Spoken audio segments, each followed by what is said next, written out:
Hey everyone, special episode today because one of my niche interests that doesn't cross over with a lot of people in my personal life is my love for the reality television show Survivor.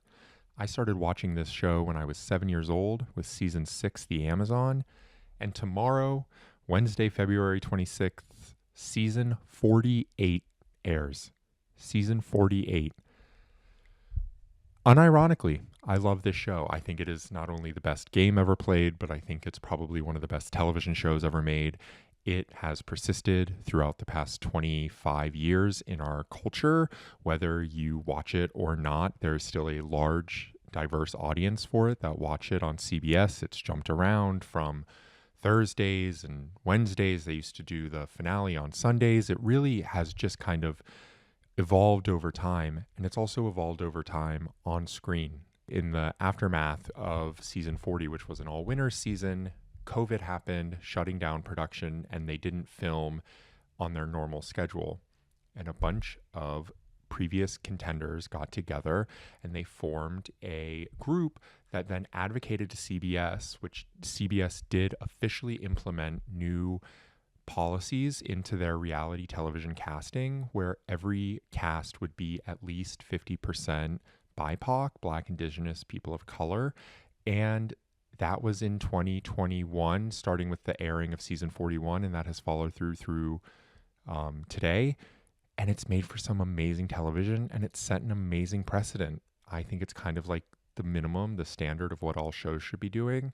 So the fact that Survivor did that, I use as an example to just show that like this program is so much more than just a game show of people on an island starving. It's actually hardly about the survival element anymore. I think Jeff Probst, the host, wishes it was more about the hardship of being on the island, but it is much more about the strategy, about the cunning, about the outwitting, outplaying, outlasting, which are like the three pillars of the show. So today I reached out to a content creator, Tegwyth, who I've been following for years. She found Survivor later in life, as many people do, and became a super fan and dedicated her like content creation career to this show. And I was so excited to get to talk to her about not only her love for the show, but to get her point of view on it. Something also that I'd like to say is every time I recommend people start watching the show, they like get daunted and they think they have to start at season 1. You can start anywhere. You can start with season 48. I don't know anything about season 48. You can really start if you look into it, and Teg and I talk a little in this episode. It's broken up into kind of eras throughout the 50 seasons now, where the game has evolved, the players have evolved, the way things work have changed. So you really don't need to be a purist or a completionist and watch chronologically if all the seasons. I think that there are some amazing ones. I highly recommend season 37, David versus Goliath, or Micronesia, which is, God, sorry, fake fan, either 16, 17, or 18. Those are two outstanding seasons, as well as the season that just aired, Survivor 47. You can watch them all on Paramount Plus. If you want to fall into loving a show, I really think Survivor is a community that welcomes all kinds of viewers with open arms, on top of just being a damn good show. So I really hope you enjoy our conversation. I would love to talk about Survivor more in the future. Maybe I can cover season 48 as it goes on this spring.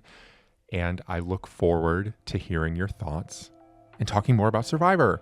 So the tribe has spoken, and this is an episode with Survivor superfan, influencer, and content creator, superstar, Tegwyth.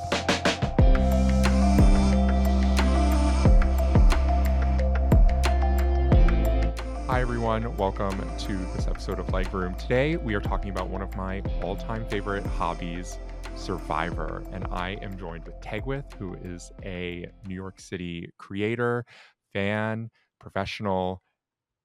Teg, welcome to the show.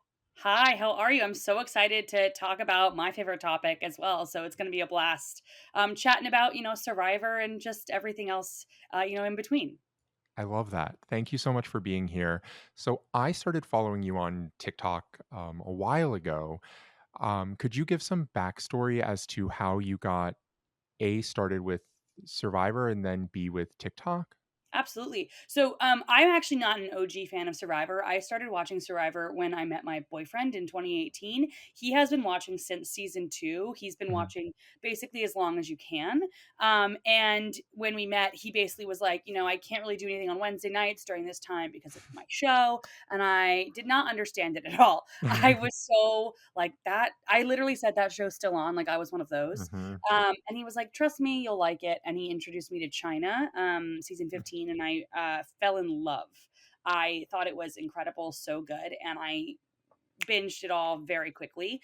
And I really started getting into the Survivor like community of it all when he introduced me to RHAP, Rob as a podcast, who is like Rob is like the podcaster, the voice really of the Survivor superfan community. Mhm. Um, and he actually does some live shows, and he's been doing that for a while. And we went to a live show at Caroline's, which is now closed in New York City. And this was in 2019, I think. And it was just a blast, talking to former players, meeting new people, and that really kind of got my foot in the door within the like Survivor community outside of just sitting on my couch and watching the show. Right. And then obviously the pandemic came along. Boo, boo, that was horrible. Boo. But that introduced me to TikTok, like so many people.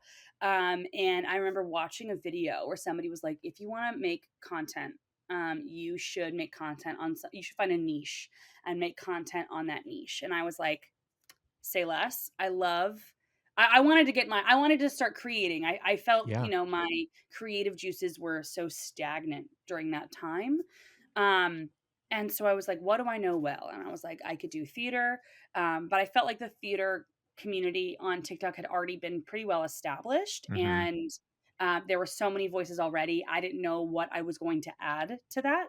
And then I was like, well, I could do, baseball, but I feel like I need to learn more stuff. And then my third thought was, oh, I could do Survivor. I've never seen anyone talk about Survivor on there. And it started as a um I cast fan seasons Mhm. on what's it called? That like website where you can like do a fan season basically. It'll come to me later. And it Yes, failed. it's on the tip of my tongue too. Oh, Brand Steel. Brand Steel. Exactly. And that didn't do great. But then when season 41 rolled around, I started doing my own commentary. And so I've been doing it ever since. And it's been truly so much fun to be able to have my feelings and thoughts out there about a show that I love. So it's been amazing. Thank you for sharing all that. And something that you touched on that made me connect with you in the first place and why I think this will be such a great conversation is adding your voice to the mix. Because I can only speak for myself though. I feel anecdotally a lot of people experience this where like I'm basically the only person in my life that watches Survivor. And we all so then we're kind of isolated. And I think that's why Arhap Rob Sesternino's media empire has connected so many people because like that's like I listen to 8 hours of his content a week Yeah. because I'm not talking to other people in my life about it. And I remember I had taken a hiatus from the show. I had been watching since season 6 and then through college and my first years out, I took a bit of a hiatus, which was like Philippines through Game Changers. And Mhm. then Ghost Island came and I watched Ghost Island and I remember posting on the Survivor subreddit. And Classic. this was a really different time for the show, for the Yeah. community and for particularly voices because I posted in the Survivor Reddit, are there any like female-led podcasts or queer podcasts or like is there anyone talking about the show on a large scale that's not just like a super dude? And Rob is wonderful and I don't loop him into Yes. that at all, but I couldn't find community in it. Mhm. So watching everyone find it during the pandemic and Mhm. creators like you emerge that just imbue this positivity and joy and while maintaining the seriousness of it because like it is such a game. Like it, Yeah. which we'll get into. So that's what made me really excited at the prospect of talking to you, just as someone that has kind of been on the forefront of this new era of Survivor, and that also includes the fans, the younger people. Yeah. Yeah. Yeah, it's really interesting because I obviously because I was introduced by somebody so close to me to the show, I was never I never had I never didn't have somebody to talk about it with, right? Mm, The person that I was seeing all the time when we went into quarantine, we would rewatch some seasons, and so I had somebody right there, and we actually even kind of forced our friend to start watching. mhm. Her first episode was "Can I have your jacket?" Natalie, can I have your jacket? This is Is the that not best the most episode. iconic first episode you've That's ever heard? incredible. Right? So good. Did she end up seeing the ladder? Her No, climbing so the she didn't ladder? watch that season all the way Oh, okay. through, and we were like, "You have to," and Yeah, so she went all the way back and good. watched it, so she didn't watch it live. Her first live season was, 38, which is like an okay, fine, Mhm. good, whatever. Yeah. Um, but now she watches. She lives in Ohio now, and she will text us on Wednesdays and be like, "I'm so Oh, excited. We have a fantasy league together." So I think I she's grateful that Ryan kind of forced us all to watch it. yeah, Um, I love that. but when 2020 rolled around, there was like this emptiness obviously everyone was experiencing, not just because of sports not happening and show theater not happening and TV, Mhm, whatever it is, like nothing was going on, but it really was like I really realized that like community is so important, and that was mhm. the thing that I really loved about TikTok. Ugh, still mourning. I'm gonna I be mourning know. for about a year for that, but I felt like anybody could create something. It felt very feasible for me to just kind of start yapping about a show, and that's the biggest thing that I hear is like that you are my survivor friend because Mhm, no one watches the show with me. I go to your after show takes because I need to talk about it with somebody. I go to your comment section so I can discuss it with other mhm. fans, and I think that's the greatest thing about and it's what like sports fans have been having for forever. Sports Yes. fans get the news. They get it in the newspaper, they get it on the news, they get it like everywhere. And so people who maybe don't watch sports as much, but enjoy things that is, basically a sport. It's a game. It's Survivor.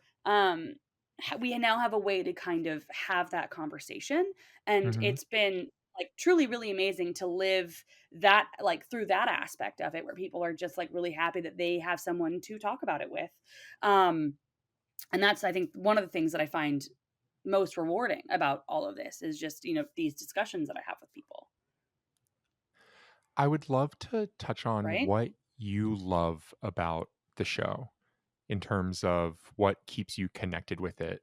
I feel like I was listening to a podcast this morning with the head of content for CBS, and the guy interviewing her was joking like no one watches Survivor anymore, and she was like, I don't know what you're talking about. She's like, people love Survivor. And he was like, old people, and she's like, no, young people love Survivor. So what? But I think everyone has Yeah. different like different things that Yeah. draw them to it. What do you love about it? Oh, that's a really good question and a very hard one to answer because it is there. I think it's just so dynamic. I Hmm. think it's something that challenges me to see things in a different perspective. I think it's something that introduces me to different people's perspectives. And I also think it's something that makes me, think critically about, game theory, different like what I would do. Hmm. And I really think it's gotten my like, I really enjoy so when I go to trivia, I love trivia. I feel like I'm better at it than I actually am. But when I go to trivia, I always say I feel like a dog um after you take them on a new walk. Because I feel like that's what my Hmm. brain feels like. All of these new smells, how dogs have, and I just Hmm. feel like I can feel the neurons blasting when I go to trivia. And that's what I Yeah. feel like when I watch Survivor because I feel like I'm thinking about things five dimensionally, not just even Mhm. three-dimensional. Like, I'm thinking about everything that could, would, should happen, and I really enjoy that. I always really enjoyed school growing up, Mhm. and I feel like this has been a really great way to challenge that, but also I love the reality TV of it all. The fights, the juiciness, the like all of that stuff that, happens in reality TV is going to happen on Survivor, and that's also really fun. But, I just really think it is the greatest game. It is the Mhm. greatest game, and I really love it. It's just but I love so much about it, but it's truly how it makes me feel when I watch it. And I feel like describing myself as a dog on a walk is maybe not the best thing, but that's truly how I feel, like No, I a th dog that on a walk. is so relevant, and I think it makes a lot of sense, and I'm seeing I watch it with my dad, and I've been home for a bit, so I got to watch this past season with my dad, and he and I grew up watching it together, and he changes when the show's on. He brightens, he's on the edge of his seat, just, like, Mhm, so engaged and enthralled, and I think that applies to, like, so many people in terms of their emotional connection to it, both mhm, at a gameplay perspective, a human perspective, but then also like mhm. a reality TV perspective. Do you have any thoughts in terms of how the show is portrayed as a live production, in the sense of it's not like other reality TV shows, I feel. Mhm, It's not even like, I feel like The Traders, which is a show I love, and mhm. you watch The Traders. Love the traders, yeah. Love The Traders, but I think it you can say they're very different types of Oh, yeah. shows in the way that they are reality game shows, but presented totally differently. Do you have a take Yes. on why Survivor is persisting and continues to cut through? Yeah, I think that's a really good topic because it's been on since 2000, and like even Big Brother, right? I Mhm, just started watching Big Brother last season, or mhm, no, sorry, season 25, so 2 seasons ago. And that also has been around since 2000, right? These games are still going on, and I think the reason why they have such a big grasp on people and like most Survivor fans are not just casual fans. There are some casual fans, which are wonderful and necessary. mhm, But a lot of the people that I know who are Survivor fans are super fans. mhm, And even the people who don't listen to RHAP, right? People are super fans. And I think it's because the show, just based on how it was kind of originally made, is no matter if they don't do any twists, if they don't throw anything in, it's always going to be different. It's always going to be compelling. And there's always going to be something that will shock you every single season because it's about humans mhm, and it's about humans playing this game. And I think that, as I've said multiple times so far here, we crave connection, and Survivor is a show that strips you down. You don't have, a lot of food. You don't really have a lot of good water. mhm, You are stripped from your community. You are by yourself, and you're forced to build a new community while also playing against them in a game for $1 million. And I think that the way the game was developed originally just means it's going to be compelling. mhm, It's not just going on an island. It's not like an American Idol has persisted, right? An American Idol is good if you I don't love it. I used to love it, but I don't love it as much anymore.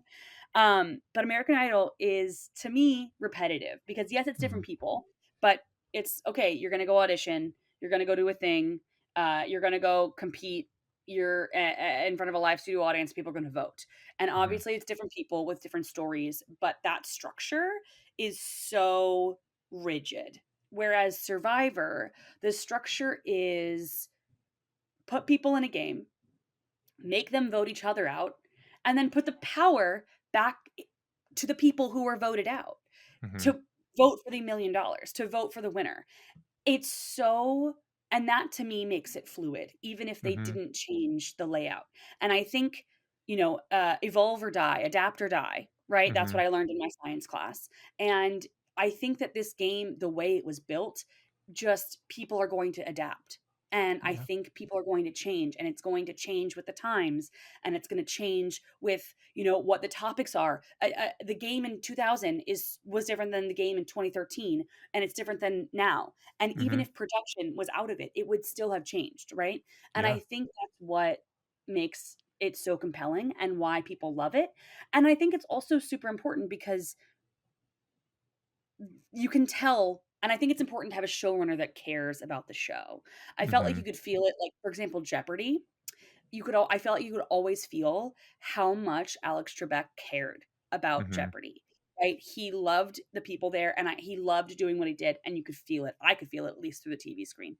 Yeah. And that's something I feel with Jeff Probst. And I think that's also super important and why people really like to cling onto the show Right. because, you know, it's it's just wonderful. I, that was that was beautiful. I Thank you. appreciate so much of how you are explaining it in such a way that is both romantic and grounded.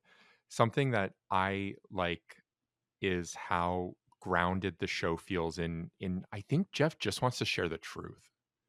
Yeah. And to me that makes it different than a lot of shows where I don't feel like they're doing a lot of setups. I feel like they're not, manipulating the confessionals, that they are not editing it in a way where they're trying to really hide certain emotions or manipulate the audience's feelings. And to me, that truth people really enjoy. Yeah. I agree. And here's another thing. Another thing that I really love about the show is I agree with you completely. And I think that, like, again, I don't know if you've ever watched Australian Survivor. I like Hmm. it. I prefer American Survivor to Australian Survivor because of exactly what you're saying. I feel slightly manipulated when I watch Australian Survivor. I love it. I enjoy it very Hmm. much. But when I watch Australian Survivor, to me, it feels a little bit more showmanshipy, and a Hmm. little less like grounded down to earth in the game.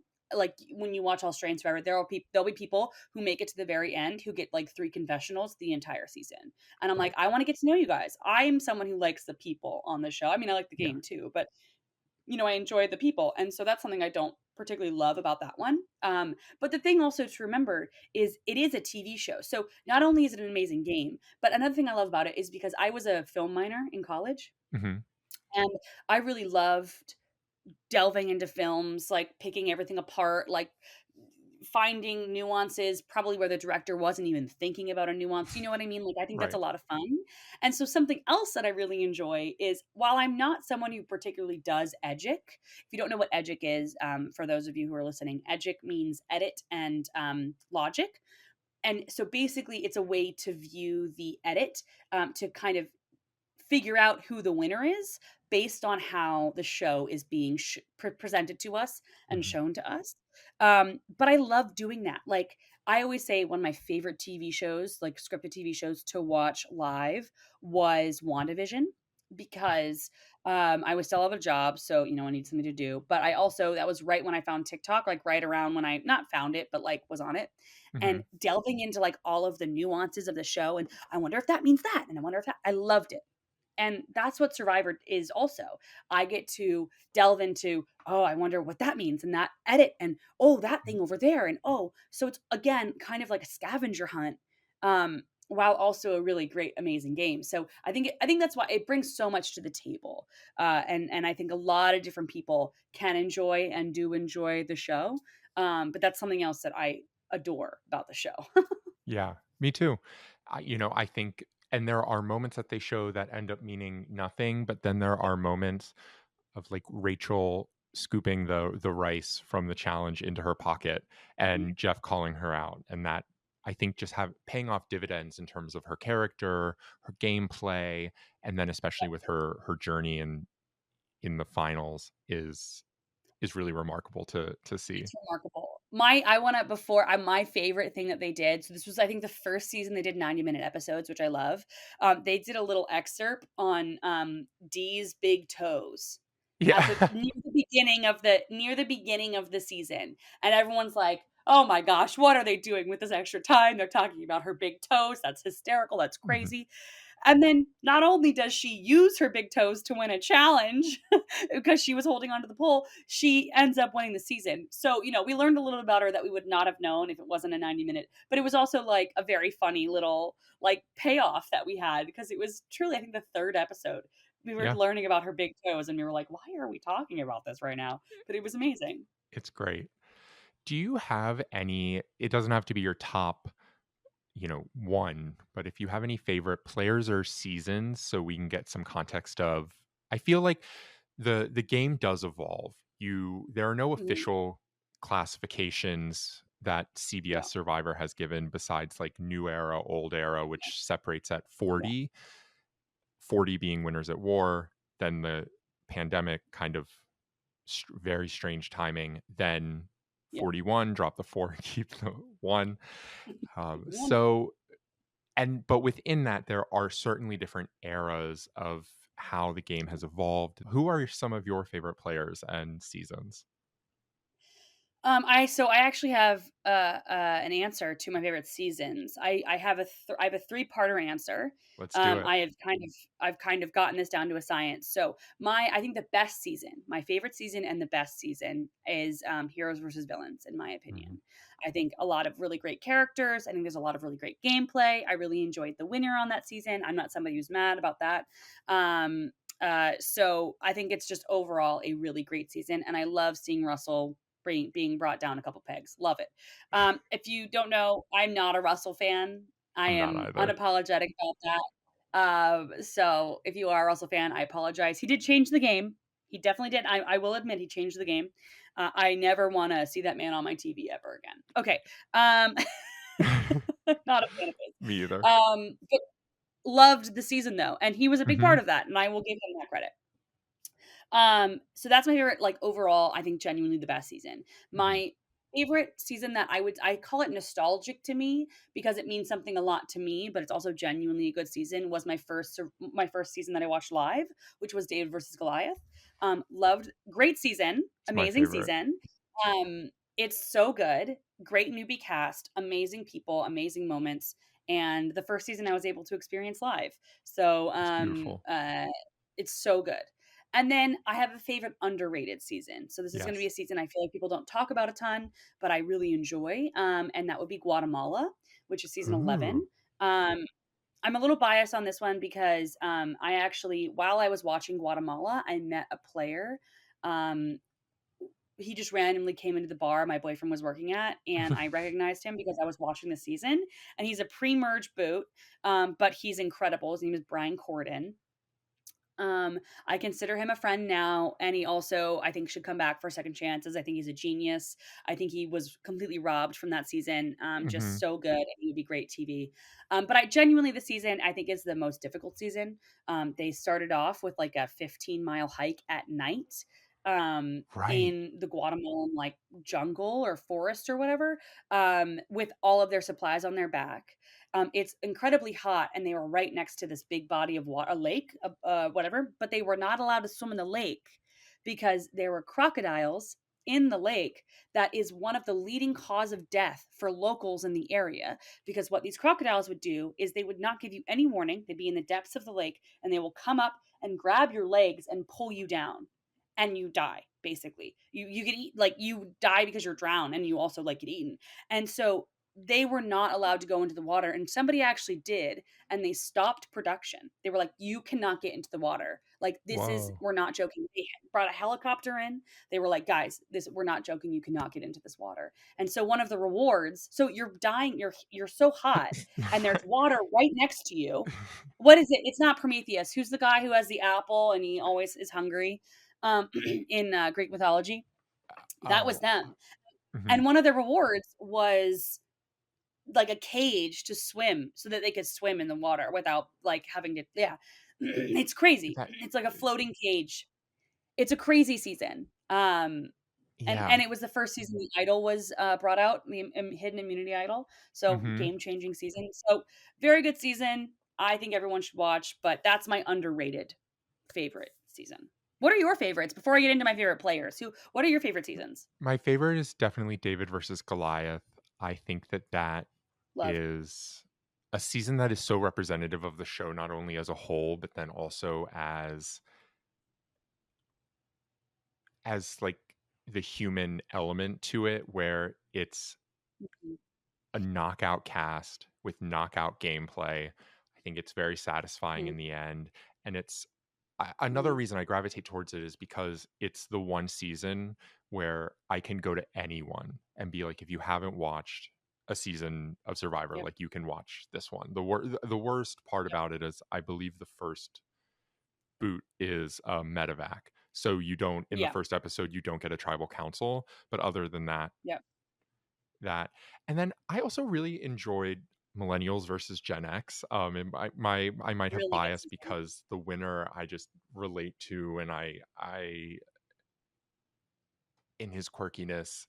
So I think that that season was great. And then I will always have a fondness for Pearl Islands, which was Oh, not the so good. first season I watched live. I believe I watched Amazon first, but Pearl Islands, I remember like being glued to the TV and looking at Sandra and just being Yeah. like, let's fucking go. Yeah. Pearl Islands, I think, is the most rewatchable season. Mm. I think I've rewatched Pearl Islands more than any other season. I love it so much. It's one that I am always like, should I take one off and put Pearl Islands on? But I'm kind of stuck in my ways. Millennial Gen X is my go-to. I have two go-tos when I'm telling somebody to like, if you've never watched Survivor, here's something to watch. Millennials versus Gen X is one, especially if they're young kids, because I think obviously millennials are no longer young anymore. Hmm. Um, but the show, it's young versus old, basically. Hmm. And so I think if there are kids that have never watched the show, maybe in their like from like 8 to 13 or whatever, I think they would personally gravitate towards it slightly more, Hmm. because I think there are some relatable people, how they talk about being young or whatever else, and I think it's also a good season. Hmm. But great choices all around from you. I applaud. Thank I you. applaud. And then we'd be remiss to have spoken about like 6 or 7 seasons already and not bring up Micronesia, which to Uh, me is very is right at the top in terms oh yeah. of every episode a banger. Every Yep. one incredible winner. Yep. In, even though it's half returnees, they Yeah. still play like gangbusters against Yeah. the newbies. So that's also Yeah. in the top if I had to I swap think Pearl Islands for it's something. it's a really hard thing to do. I think to like I'm not great at ranking seasons or ranking winners Yeah. because I think that so many seasons bring amazing things to the table. Mhm. And so I think it's super hard for me to just be like, okay, well, that's why I've really kind of like narrowed mine down to a science and not veered from that because I'm like, I can't Mhm. think about it or else I'll freak out and be like, "But what about token sheens? But what about but Gabon's so weird and good, but I love Philippines." And I just Mhm. like go through and I'll at the end of it Right. name every single season. Right. So then winners or players. Yeah. Great. Okay, so I think my favorite player is a very it's Christian Hubicki. I love Christian Hubicki. Yep. I again, I think this goes back to me having like it being my first season. But I sobbed. I sobbed when Christian Hubicki got voted out. I was so upset. And I think that he is just again, I really love listening to smart people talk. I love it. Mhm. I could have listened to him talk. That challenge should have been like 15 hours. I just would have listened to him all day. Mhm. So definitely one of my faves. Yeah. And then I would say I love watching Sandra. I think she's one of my favorite winners, probably. Um, is she necessarily the best winner out there? Like, did she play the best game both times? I always believe the winner deserves the win and is the best person to win that Mhm. season because they got the votes. Um, but I don't, it, she won. She's the first person to win twice. She was 100 she won 100% of the time, her Yes. first 2 times out. You know how hard that is to do?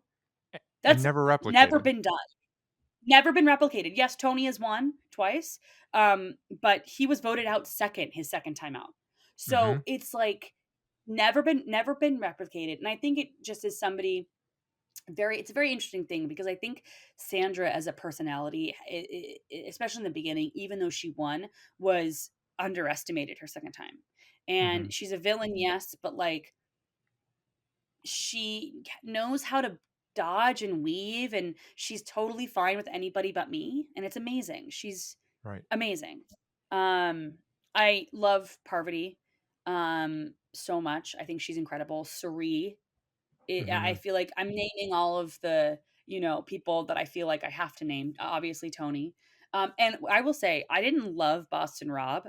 Boston Rob now on other shows, I think I'm starting to respect his game and like him more Agreed. As a character, as I a got character. Seeing how he plays, yeah, I got burned out on him and a lot of players. Not to like come on a podcast and talk shit, but like people that played like a lot up and towards their yeah, eventual victory was kind of like yeah, exhausting to me, and it yeah. I get that. influenced at the time their wins, but in hindsight, Boston Rob, I would say, also changed the game in Yeah, in so many ways. I would yeah. say my favorite, if it's not Suri, it would probably be Adam. I think, the winner of, He's, I think he embodies so much of the soul of the show, while he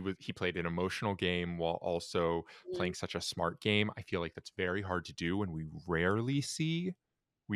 see win in the end. My favorite winner is Natalie Anderson, and I always Love her. yes, and I it's so funny, but I think it's the perfect representation of me. I've reconciled with this over like the past 5 years, where my two favorite winners are Natalie Anderson and Adam, because they could not be more different. But I live my life. I have it written down, and for a while I had it hanging in my room. But Jacqueline, did you vote for who I told you to vote for? It's my favorite move of all time in the game, and it Yeah, is that a was my first video that went viral. Was me explaining how that was my first video of me talking that went viral, and it didn't even go that viral. It got like 30 or 40,000 views. But it was just me explaining why that's my favorite idol play in all of Survivor. I love that. Um, Look at that. Yep. It's so good. It's so good. Um, that whole season, I love the idea of blood versus water as a twist. I think it's Mhm. super interesting and intriguing about how, it it's this person that you would want to protect, but you're actually going to be going up against. And I think it's a really interesting twist on the game. One of the few twists that I think is that they should definitely bring back. Um, but yeah, Natalie Anderson is incredible. She's so that season is so good. The fact that at the reunion, uh, they were the first. Her twin was the first one voted out, and she was the winner. Yes. Like they were sandwiching everybody. Yep. It's really interesting how that happened. It's great get or great name. I think that there are so many. Like I also loved Denise's win on the Philippines. I know I Mhm. mentioned that. I mentioned the Philippines. Um, and I love Malcolm. Um, I think that there are just so many amazing people. The thing that also all of the cast in the new era. I think that one of the things that the new era gets very right, in my opinion, is the casting. I think that they bring in a lot of really amazing, dynamic people. And like I love Franny, I love Kelly, I love Kenzie, I love Charlie. I love both Tiffany's. There are just so Carolyn. many amazing people. Carolyn, Lydia, Jam Jam, just so many people. I think they do a very good job at casting in this new era. And I think one thing I've learned firsthand, because I do have the privilege of getting to know some of these players, meeting them in person, talking with them, is even if you're the first person voted off of a Survivor season, at least in the new era, you are an incredible, dynamic, amazing person because you got Mhm. cast on Survivor. They don't cast duds. They don't. And Mm-mm. I think that's one thing because I think before I met these people in person, I kind of was like, oh, well, they were a first boot, they were a second boot, whatever else. But some of my favorite people that I've ever met, the funniest, nicest, smartest, most creative people I've maybe have ever met, have been early boots. Maddie Pomilla is an incredible.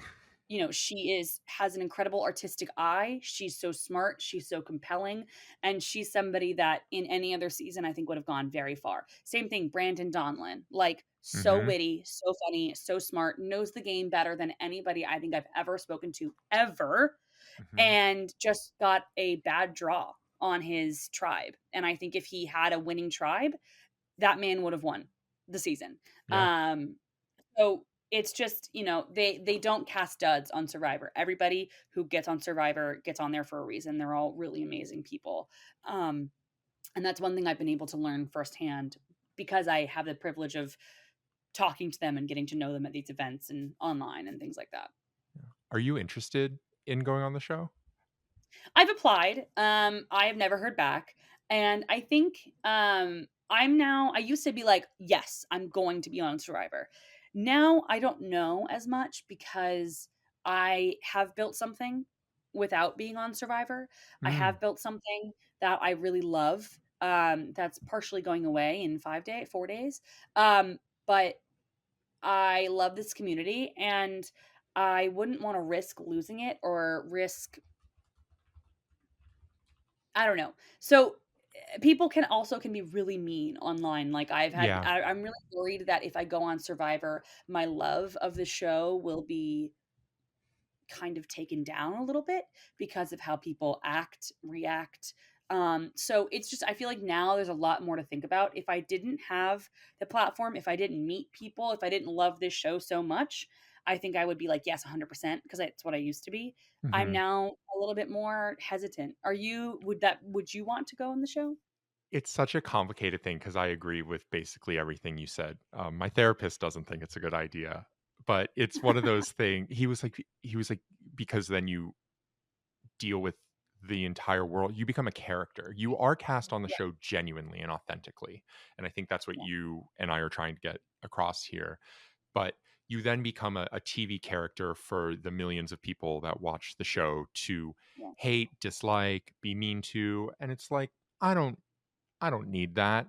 And yeah, I feel pretty confident in my love of the game and that it's something like I would love to think I would go and win. And I think I would be one of those players where it's like if I get on that island, I'm not leaving until I win, which is mhm, very strange because I do not feel that way about basically anything else in my life. But with yeah, Survivor, it's kind of always been that mentality. And yeah, if anything, I just kind of love the opportunity to sit in that confidence outside of the game. And you yeah, know, and I'll be like, watch it. And some I believe you and I had the same reaction with when Andy had his I don't want to call it a breakdown in a negative sense, but he had an episode yeah, in episode 1 that mhm, was devastating because yeah, it was. it was whether I'm not sure how he's defined it, but it to me I would relate it to like an anxiety or panic attack. Yeah, The um adrenaline after being stuck at Ponderosa in a tent for 10 days just like comes crashing down. He was like, yeah, I'm out. That would happen to me. That would yeah, 1000% I would crash out. And then the way he was able to rally and make it yeah, so far, because he is a great player. He is yeah, amazing. He went out there knowing he could get to the yeah, end, and he essentially did, but had that hiccup in the beginning. So I feel like there's all of these things yeah, psychologically that go into playing that I don't really want a yeah, hand on, but it is just a show and a community that I value so much that yeah. I'm happy to say that I'm like satisfied with my place in it as is. Yeah, I get that. Yeah, that was a really difficult thing to watch because, Andy he is the super fan. He loves Mhm. Survivor. He loves Survivor so much. He's actually before he was on the show, he was well known in the Right. RHAP community Yeah, because I of how found that much he out. called in. Baby Andy was that was his like call name or whatever on RHAP, and he just would always call in and talk about the show. And I think the thing a lot of people don't realize when you go on Survivor, you are basically quarantined. You're not allowed to talk to anybody except if you're being interviewed. You see everybody else. You see them. You see who you're going to be playing against. You see them Mhm. at food when you have I think food. they fly You see out them on the around same flight together. campsites. They fly out on each the get same they each get a plane. handler, and then they sit on a 10-hour flight to Fiji together, and that is the moment I think about all the time. Like, I Yeah, would freak out on that plane.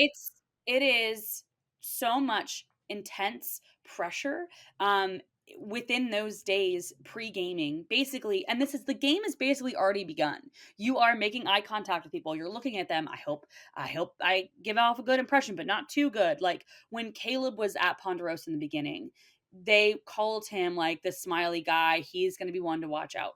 Before the game even started, he was a threat. Um, so it's just a very, interesting thing where so much goes into it. And with Andy's, like, freak out is the only, like, I get panic attack, whatever it is. I was like, his life's dream is falling apart in front of him. Mhm. His life's dream that he's been applying to for years. He's been listening to podcasts for years. He's been watching for even longer, is falling apart in front of him. Everybody would freak out. Everybody Mhm. would be, I mean, most people I know would be stressed, right? Right. And I think the big thing, especially in the new era, that I think a lot of people discount is the fact that, like, you're given so little in the beginning Mhm. now. I think the beginning of the game is so much harder on people than the end of the game. And Yeah. I think it's harder maybe mentally at the end, like more like strategically, like dodging Mhm. things, but at the beginning you have to get over so much, meet these people, you might not be getting along with them very well, whatever it is. If you don't adapt in those first couple days, especially if you're going to tribal council, you are going to be out. And I think Andy was given a gift, because any other season they would have voted him out first, most Mhm. likely. And I think the gift was of, what, somebody out here is maybe overtly smart. John Lovett. He is also overtly political. He knows how to say the right answers. He's not giving, Mhm. like, 100% truths. Um, and I think that's why I feel like, when people hate on Brandon Donlin, when people hate on, Abraham, when people hate on any of these early boots, I'm like, if they were on a winning tribe, you would stand You that would person. right, you would know You them. would love them. Everyone was so mean to Andy the first 3 weeks. And then all of a sudden, Andy's the golden boy. Everyone loves Yeah, Andy. It's like, maybe give people the benefit of the doubt. right. By Maybe wait everyone, you on mean it. fans. Fans, sorry, yes. Yeah. Um, maybe know that this is a human being out there Mhm. on the island, and realize that they were going through something real and difficult. And we were able to see his redemption arc in real time. Same thing happened to Emily. Yep. Everyone turned on Emily. First 3 episodes. And then episode 3, all of a sudden, or 4, all of a sudden, Emily, I stand Emily. I love Emily. Emily's so real for that.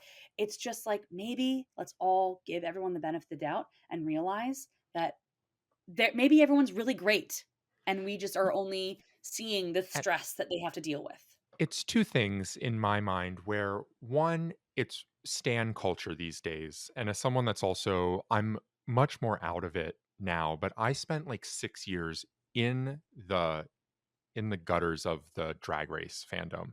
And Mm, I watched it become so volatile where it's like the queens that I love the most from seasons 6, 7, 8, 9, like couldn't perform the way they performed then today because they'd be afraid of blowback. So I think mm, it's that. And then I also think it's Survivor very often. This is my perspective. So I'm, could be wrong, but they very often didn't like presenting winners in negative light ever. mhm, It was like very rare for you to see people that the show wanted you to end up liking show you mhm, anything that would make you dislike them. And over the past 10 years, that's changed for, I think, correctly so, and mhm, showing all parts of it. But because of that, you look at someone like Andy and what happens in the first episode as a viewer, if you really have like that one track mind, you're just like, okay, they want me to hate him. They want me to hate yeah, him. And now it's like, oh, we're switching. So then people get burnt. Like we saw it happen with Genevieve. We saw it mhm, happen with, people got really exhausted with Rachel by the end. I mhm, think maybe that was just more so people super involved that yeah, had a feeling they knew where it was going. mhm. So it's fascinating.